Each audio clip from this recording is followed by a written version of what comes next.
शक्तीपीठ हा महामार्ग नागपूरपासून गोव्याला जाणारा महामार्ग आहे आणि खऱ्या अर्थानं हजारो कोटी रुपये खर्च म्हणजे 86,000 कोटी खर्च करून हा महामार्ग उभा करायचा प्रयत्न सुरू आहे। आज बघितलं तर अनेक शेतकरी ज्यांची पिकाऊ जमीन आहे ही पिकाऊ जमीन या महामार्गामधून उद्ध्वस्त होणार आहे। विशेषतः कोल्हापूरचा विचार करता तर 60 गावं म्हणजे 126 किलोमीटर हा महामार्ग कोल्हापूरमधून जाणार आहे। आज कुठलाही महामार्ग व्हावा यासाठी अनेक लोकांचे निवेदन ही खऱ्या अर्थानं त्या लोकप्रतिनिधीकडे येत असतात आणि आम्हाला कुठेही निदर्शनात आलेलं नाही की हे निवेदन देऊन की हा महामार्ग व्हायला पाहिजे।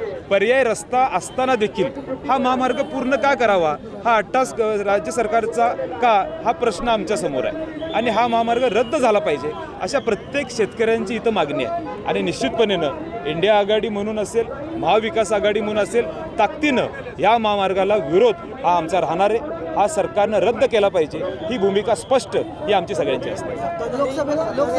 असं वाटतं लोकसभेला या लोकांनी हे जे ट्रेलर बघितलेलं आहे आणि खऱ्या अर्थानं विधानसभेचा निकाल हा निश्चितपणे मला वाटते ह्या माध्यमातून लोकांनी निर्णय हातात घेतलेला आहे। आपल्याला खात्री आहे ज्या पद्धतीने शेतकऱ्यांच्यावर अनेक पद्धतीने अन्याय होत चाललेले आहेत हा प्रकारचा अन्याय हा शेतकऱ्यांच्यावर होऊ नये ही आमची भूमिका स्पष्ट असणार आहे आणि ह्याला विरोध हा निश्चितपणे आमचा असणार आहे।